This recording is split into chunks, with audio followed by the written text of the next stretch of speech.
Hey, what's up? And welcome back to the Step It Up Entrepreneur Podcast. Your host, Thomas Keenan, coming with another exciting guest. Got my man, Kevin Huber, here with me today. And this is a cat that him and I connected about a year ago at this point. And we share entrepreneurship and some of the hardships and stuff that go along there.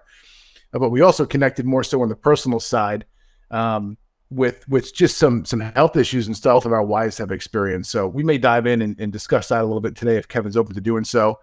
But I'm excited to have this dude here and kind of chop it up and learn a little bit more about what he's doing in his business and how he's showing up for his people.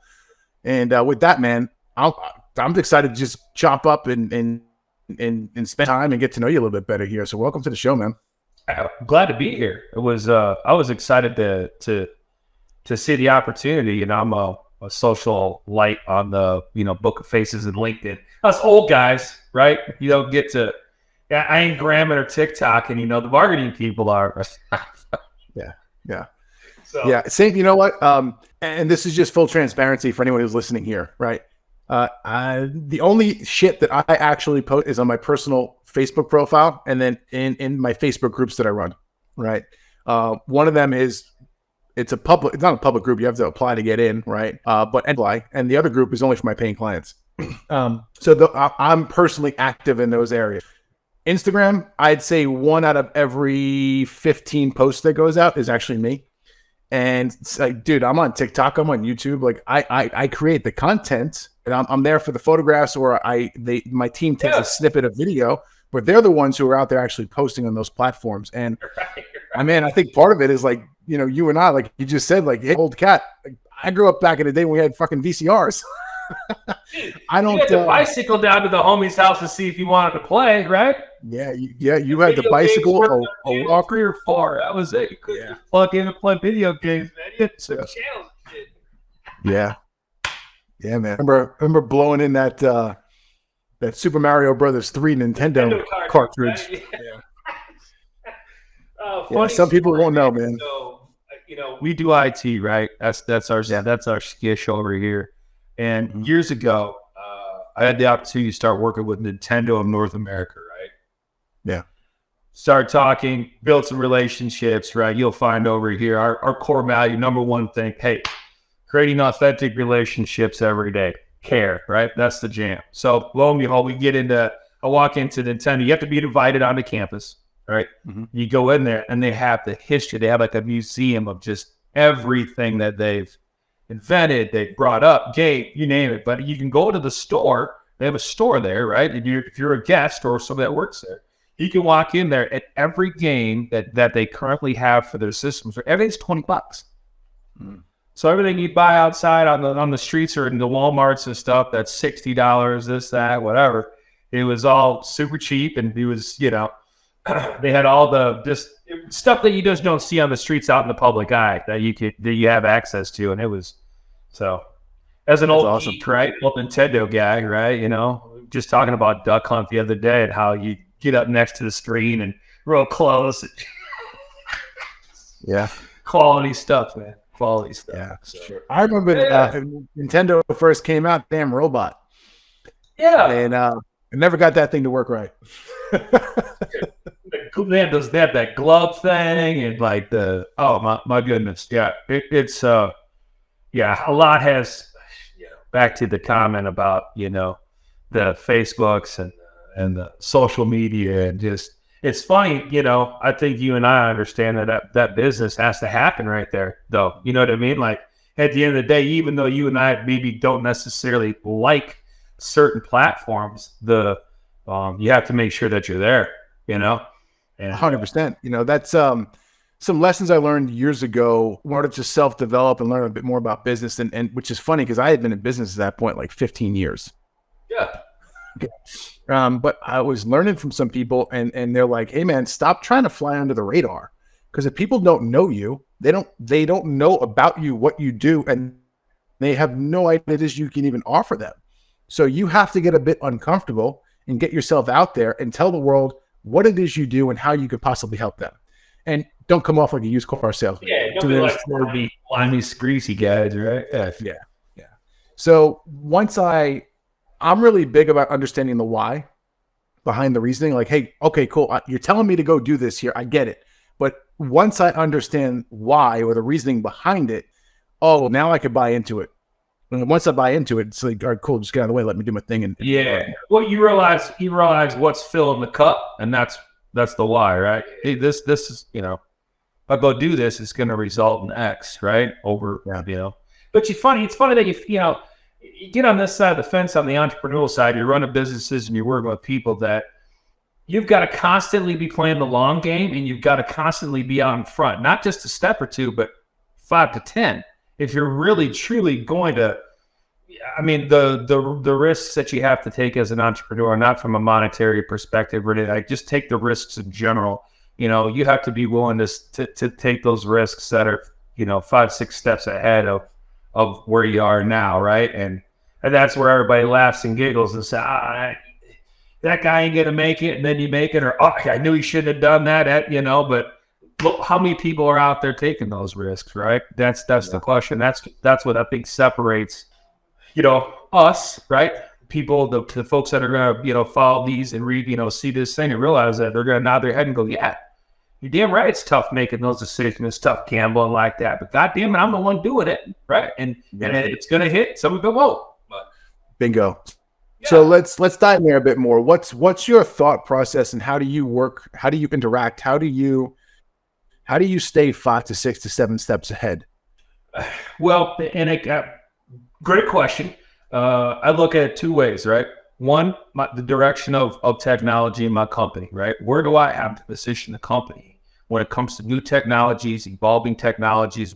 How do I stay on the forefront so that if I'm taking these calculated risks with these new technologies, and I'm lucky enough one of them takes us and moves the needle a little bit for us, those are things that I look for, right? And then 2, people, right? I got people, that's the number one spot that I start when I think about growing my business and relationships, right? Is how are my people inside my building, right? I don't know if it was the Richard Branson or who came up with the thing, but if you've got happy employees, you've got happy customers, right? Yeah, it's true. And we're culture, right? We hire to culture, you know as well as I do how big core values are, right? And then to actually hire and work in a way that has those at the forefront of what you're doing, is a recipe for ultimate success, right? Yeah. Ultimate success. I love it. I want to pivot here with you for a second, because this is a topic that comes up a lot with my clients. You know, I've got, I'd probably say 2/3 of my clients are in some form of a service-based business. And, you know, right, being in the IT space, it's very difficult to find skilled tradesmen. Yeah. I don't care what it is you're doing, whether you're a carpenter, plumber, you name it, in the IT field, and you have a limited job pool already. Right now, we're teaching this methodology, like you just said. We want to hire to the core values of the company. So now you already have this limited job pool that you're pulling from of the skilled tradesmen, so you don't have to teach them from the ground up.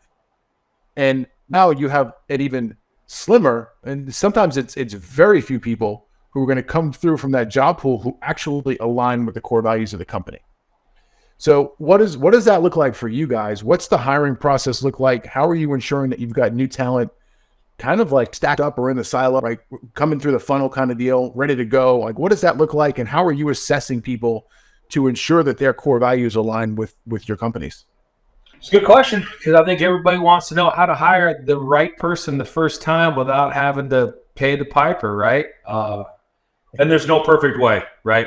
You and I can sit here and tell we've got all, we've taken all the data, we've taken, and analyzed it, right? Especially for someone like myself, do we analyze people in a way that we can see if they're going to be a fit for our culture? Yes, we have some of that. I think that there's we have a small list of questions that get us close, right? And we've entertained the whole personality test and things like that. But I do think that as long as our culture is visible to people, they can go see it, they can feel it within socials, or when they talk to our employees or someone that's been involved or done business with our organization, that's going to speak volumes to the type of, that's going to attract a lot of, more people than say the average, then it's our job then to sit down and evaluate. So the evaluation process depends on the role, but if it was, if we're hiring management, C-level people, that's a personal interaction, Thomas. We're going to go out. We're going to go have supper. You're going to sit with me and my wife. We're going to, we're going to hang out. We're going to do a little life just like we're doing right here. We're going to make sure that we sit, right? But down the line, when you're looking for tech guys and you're looking for salespeople and people that feel some of the wheels keep greased type of folks, there's a subset list that we have that we know we're going to ask these set of questions, right? That fit technology and what we do, right, as a company. And each department has its own person hiring for those areas, and so they're custom fit for that, right? So yeah. So I'm assuming you got the same thing, something similar. So listen, it depends upon the industry or role or company I was in. So my last service-based company, we struggled like everybody else hiring skilled technicians, and we were similar to the IT field, but not really, right? We did GPS dash camera installs. Yep.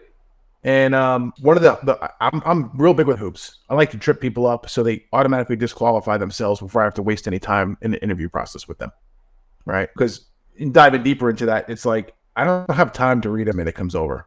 And if someone here is listening to this podcast and thinks that they have time to read every resume that comes over, like you're literally just throwing your money out the window, right? So you got to put a process in place that filters out so you only look at the ones that are really valid. So one of the things that we did hiring hoop wise when it came to technicians was, okay, cool. You found the application, and I use a different system now than I used when I had the service-based company, but you found the application, maybe you found it on the website, maybe you found it on Indeed or one of the job platforms. You fill it out, it comes over. We would then have one of our admin staff send an email to that person and say, hey, cool, we got your application. Please do us a favor and click this link here, assessment when you can. And it was a 10 question. The first 8 questions of that assessment were multiple choice. And it was questions asking to see if this person actually had any experience in the 12-volt automotive space. Those 8 questions that were multiple choice, this is the funny thing, like you could easily go to the Googles and get the answer. Right. I mean, they're real easy. And I'm not going to go into the technical terms and whatnot because I think it's irrelevant to the point I'm trying to make. But the last 2 questions there were situational-based questions. Right. One of them was, hey, you just went to a job site, you worked on, a brand new Volvo tractor, you got done with the install, you checked it out, you handed the keys off to the client, you leave, and 10 minutes later that person calls you up and says, hey, my brake lights are stuck on, you fucked my truck up. What do you do? So these are situational based questions, and through those situational based questions, I can start to determine what the values of this person are. So that was a real big game changer that helped with the hiring process when it came to onboarding technicians into that company. As it's evolved, and as I've had to come into other organizations prior to this, and even now with my own stuff, I'm not looking for a technician for the most part. I'm looking for someone who's experienced, most likely in business, looking to onboard and bring more coaches onto the organization, looking for like my last hire was actually a COO for me, which is kind of funny because that's the role that I always sat. But the hiring process there is much different because I'm not looking for someone with technical skills to go turn a wrench or strip wires. Right. So you still have to put those hiring hoops in place, but they're a little bit more detail driven, especially when it comes to the technology side. So if I'm bringing somebody in who's going to work in my company, who's going to help develop systems and processes and integrate softwares and whatnot, like I'm going to be OCD anal, and I'm going to try and trip them up with the small minutia details in the hiring process. Mm-hmm. So I think it really depends upon what role you're hiring for, what industry you're hiring for. Absolutely. There's no like out of the box solution that just works across the board for everybody. No. You have to find that's why it's different for each department. Absolutely. Yeah. Absolutely. It has to be. It has to be. Yeah, there's no cookie cutter right there. Yeah. And going back to what you said before too, when you're hiring for someone who's going to be on the executive team, CEO, COO, whatever the role is, CFO, I don't give a shit. That process is much different than bringing in that senior technician, right? And it can start off similar, like, hey, go fill out the application and follow all the steps. Oh, it's absolutely start where we start, right? But it evolves as we get through. Right? Yeah, exactly. Now we have to get to actually like you as a person, and I'm with you, man. That's where you start hitting the dinner with the person, start seeing how they interact, how they're treating the wait staff. You want everything. what kind of man you're married to or woman you're married to. Like, this the whole, like, how you treat them. Do you pull your chair out? Do you take your hat off when you shake hands with her? Right? Like the shit that matters. Yeah. Yeah. That's everything. The real stuff. Yeah. Honestly, when you're going through that process, my opinion of it from the one who's doing the hiring is I'm profiling the shit out of you. Okay. I don't care if it's politically correct, and I am profiling the shit out of you. I'm watching your every move. I am. Yeah. Yep, there it is. You know what I'm saying? I am. It's important, in my opinion, because so many times, like countless times, I've skipped over these steps. You bring somebody onto the organization, and they are not a cultural fit, and they wreak havoc inside that organization, and it takes you usually weeks, if not months or longer, to fix the turmoil, the chaos that they created because you got lazy on the front hiring process. It happens to everybody. It does. Yeah. The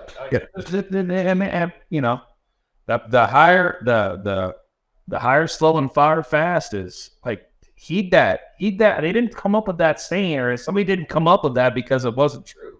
Right? Yeah. So it's clutch play. It's fun, but yeah. Here's a question. I want to learn a bit more about your IT company.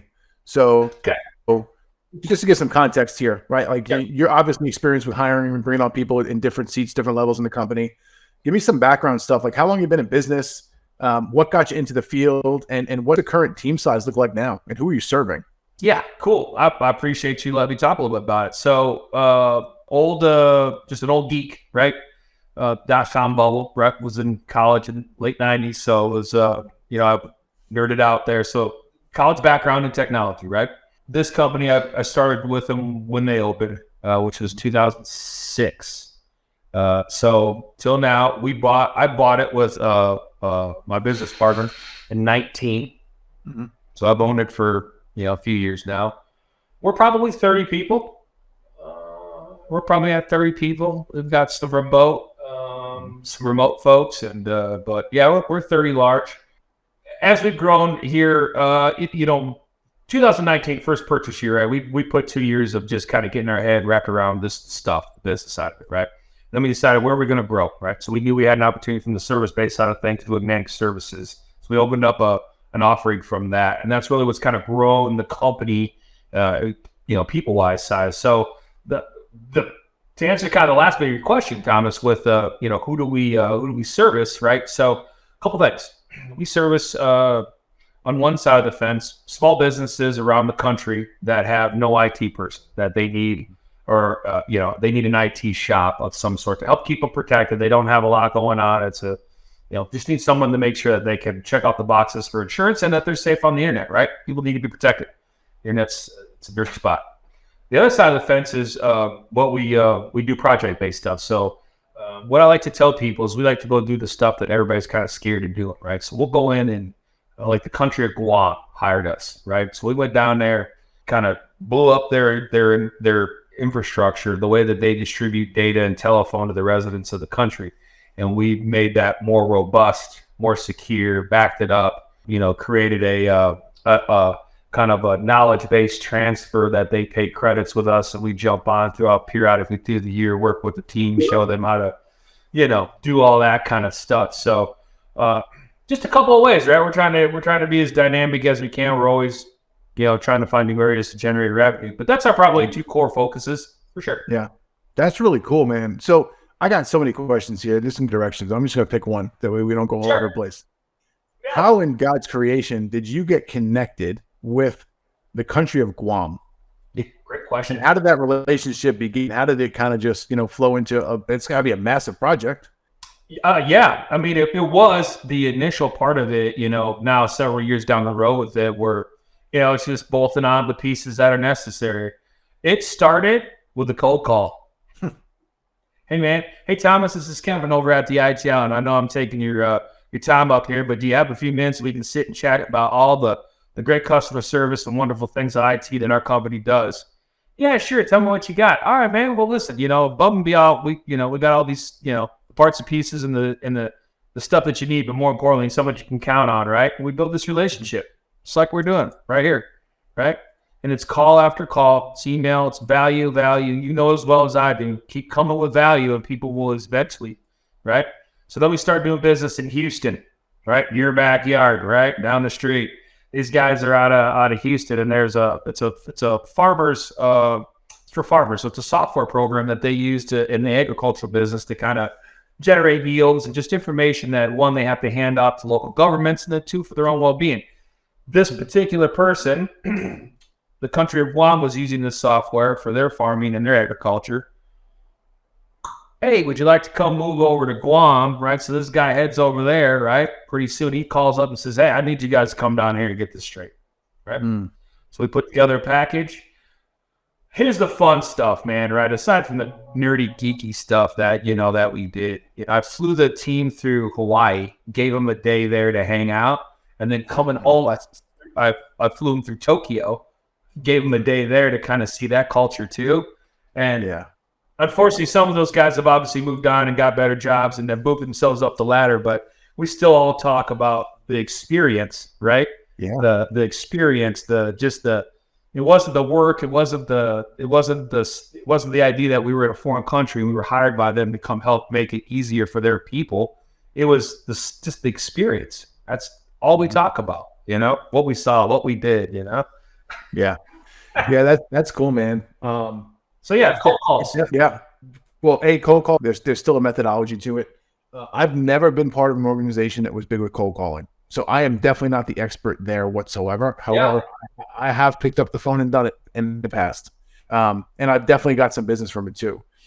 But traveling with a team, doing project work, definitely puts together a bond that most people don't understand unless they've done it. And we got real familiar with that company, just being a service-based company that did all the work on the road. And, we had projects mostly in the Northeast is where we did our big work. But we had a couple projects where we came in as like Texas, and we were in Ohio a couple times. We were in Illinois, and internationally, we actually went to Monterrey, Mexico, and we did 450 unit fleet project down there for the some railroad that was based in Mexico. And going back to culture and experience, like the 6 or 7 guys that went down with us, like they got a hell of an experience there, right? And it's something that they still can talk about today and look back at and be like, hey, man, I had this cool trip back in the day, and I worked for these guys, and it was an experience. So it's cool, man. Yeah, that's, man. Just think of the impact you make on the lives of those people, right? That's that changes probably how they look and view things, or that change something that they carry with them now to this day, right? I know for a fact that going through Tokyo, a couple of those technicians were like. It's like, I've been living in South Dakota a long time. Yeah, that's culture, man. Love it. Yeah, it's like, you guys are in South Dakota, and Tokyo is Tokyo. It's a big city, clearly. Yeah. But going from South Dakota to Tokyo has got to be just a rad experience for those dudes. I mean, yeah, I see 6 cars on the way to work. Yeah. Send this 20-year-old kid. Yeah. Send this 6, this kid that's 22, 23, as he's kind of a gopher guy, right? He's gonna be, hand me the scalpel and the wrench and the, that guy, plug that in over, and he comes back, he's like, wow, that's a lot of people. Yeah. He says, I ate some things I didn't know what I was eating, but it was good. Yeah. So it's good, man. Good for you. Yeah, absolutely. Yeah, absolutely. Yeah, that's wild. Yeah, so nothing special. We're a bunch of geeks, man. A bunch of nerds. We tag ourselves as the nerds you love to know. That's it, man. Right? Brilliant, but it works. It works for you guys. It fits. Absolutely. Yeah. Absolutely. What's the plans? What's the future hold for you, man? What are you trying to do with this thing? That's a great question. You mentioned it earlier as we kind of jumped on here. Having, and I'll break the ice, right? So my wife had breast cancer, right? She's 2 years removed, doing well. But in those dark moments, those days, I knew what I'd figured out what I wanted, right? and I wanted to retire my wife, right? I want to give her something that, you know, life handed her something she didn't deserve. Okay, period. I don't care who you are, you don't deserve. And so my focus is 2030. Okay, I got my head down. I'm gonna grow. I'm gonna try and acquire some businesses. I'm gonna try and get as much as I can to that point, and then my kids will be on their way out, right? College, if not in the real world. And I'm gonna see what it looks like. I'm 2030. So you know, like I said, as far as your question, I'm gonna, you know, head down, grow, right? Got a good plan. You know, I'll throw it out there. We got EOS going right now, right? We're in the thick of it, and just hired a new CFO, right? Got a lady that's on her way out, right, retiring, and making some moves and some changes there to get a little bit better in that space, right? So, you know, really, Thomas, man, you know, the goal is the year. It's not a number. It's not a size. It's not nothing, brother. It is strictly checking a box on something that means the goddamn world to me. Yeah, that's awesome.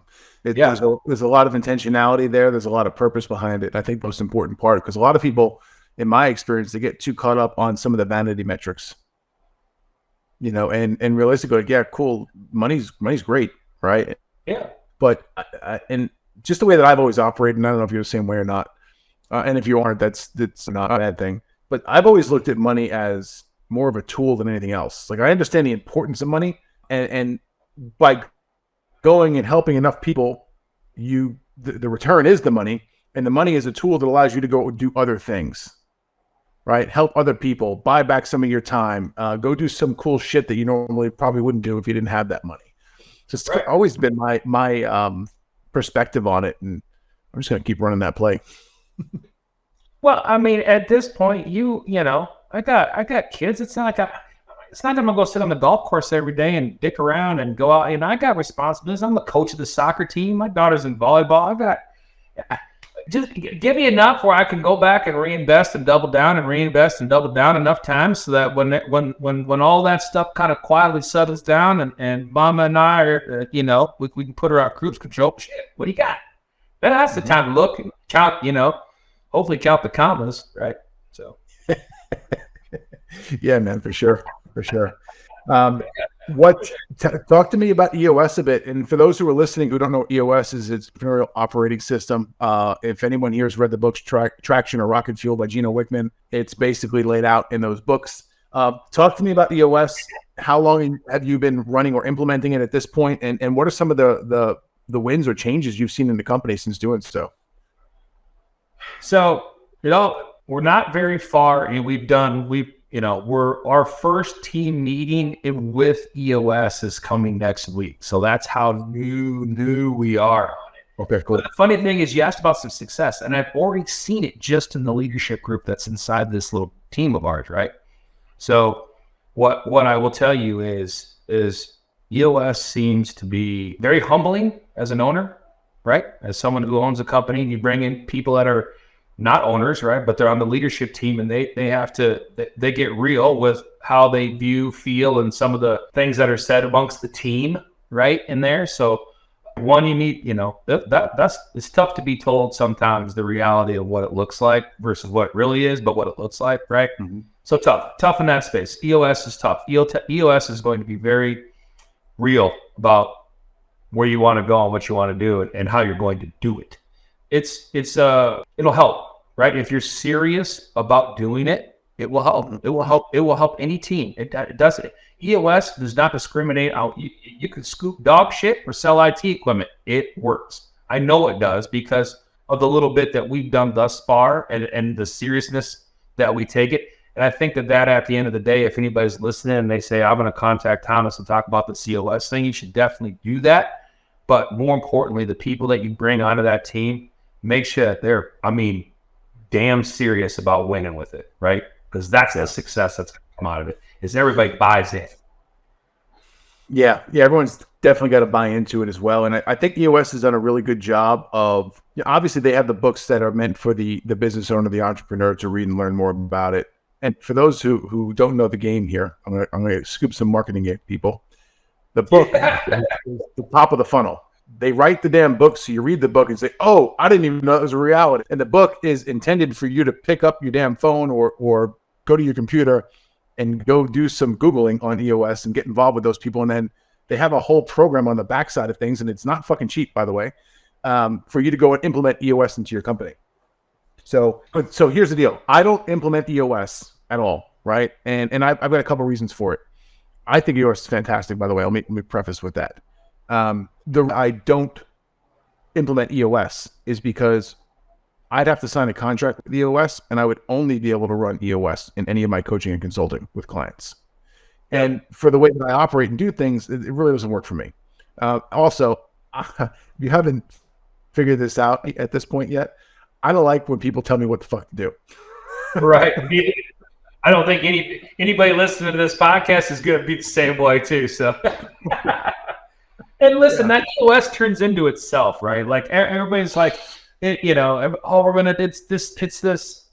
this canned thing, and you just, we just dump in the answers to the questions, and it kicks us out. Well, no. At the end of the day, the process is for you to take the truth and the reality of who you are as a business and a team, and dump that into it, right? And then let itself kick out what that looks like for your company, right? I don't want to be Thomas and Step It Up Academy, because that ain't going to fit for the IT outlet. It's not us. We need us. So people have to remember that you're just putting on a skin over top of you that fits right, and that's the EOS, right? It's to give you the tools to manage you in the process. I definitely see that coming. It's not going to be hey, this is just going to tell us everything we need to know. It's us going to have to decide this is how it's going to be for us, but this is the backbone of how it's going to get done, right? The playbook. Yeah, for sure. So I've got a couple over the years who have worked with me and then transitioned over to an EOS implementer, or they've implemented EOS and they come to me for a very specific reason to help them with some stuff. And I'll tell you this, and I'm glad you're working with EOS. I really am. Yeah. Any of my clients in the past who have run or implemented EOS, those are the ones who are dialed the fuck in. No bullshit. And it's a system, right? And my personal opinion is a lot of it. I don't think all of it is necessary, depending upon the size of your business and some of the things you're trying to do. Oh, gotcha. Yeah. But it's a solid game plan, man, because it gives you the structure that most people don't understand they need in order to really run and operate a company at an efficient level. Hey, you know what? I'm all about being transparent. We're 22 million, but we've plateaued there. We've had a 2-year stint of kind of in that ballpark. I'm like, okay, what could we do better, right? To grow, right? How about we get a little tighter on our structure? Remember, I'm an overnight CEO, in 2019, right? Take over a $15 million company, and we grew it to 22 million without just putting our head down. And then I decided, like, well, you know what? We're getting a new CFO, and we haven't really grown like we've had over the last 3 or 4 years. Like, let's do something. Let's make some changes. Let's see if we can't get a little tighter, a little better, a little stronger, right, in the game of execution, and it's going to ultimately help with time management too, right? So, I know it's going to free people's time up. There's going to be direction, clarity. So, we'll get more done by putting this in place. Yeah, here's something that I've seen happen in the past with EOS implementation. I also see this quite often when I help a client get clarity upon their core values. And I'm not saying this to scare you by no imagination. I just believe in open, direct, transparent conversation. Yeah. When I've seen clients go and run EOS, some of the existing team can't handle it, and their deficiencies bubble up to the surface, and like they can't hide it anymore. And they leave themselves. They say, hey, I'm out of here, or they wind up getting cut. I've seen it happen with EOS implementation, and I've seen it happen time and time again, just having a client get clarity on core values. But it's also a good thing, right? And you probably believe the same way. Nice. You got to get rid of the good ones. Yeah. We want to know that. I mean, it's no harm or foul to that individual. They're just not right for this season, right? Mm-hmm. Their season's coming, right? Like, too bad society feels that, that a little bit of rejection or failure is some sort of a black eye on who you are and what you can go do and be, and where you're at, how close you are to where I guess, I mean, and listen, I'll put it out there. We pay $5,000 a session, right? Mhm. Which is, something we're going to do several sessions up, right? And we'll see how it goes, and it'll be, what it is as we get down the road, right? So it's it'll help, right? I'm excited to see, what it does for us, right? And listen, if you're not trying something, right? You got to try something. Yeah, you do. If you do nothing, you know as well I do imperfect actions better than nothing. So yeah, every day. Yeah, every day. Man, I'm excited for it. I think this is going to be tremendous for you guys, and it's gonna spark growth. It's gonna put pressure on everyone internally on the team, but that pressure is good because that pressure is what's going to drive the results that you're truly looking for.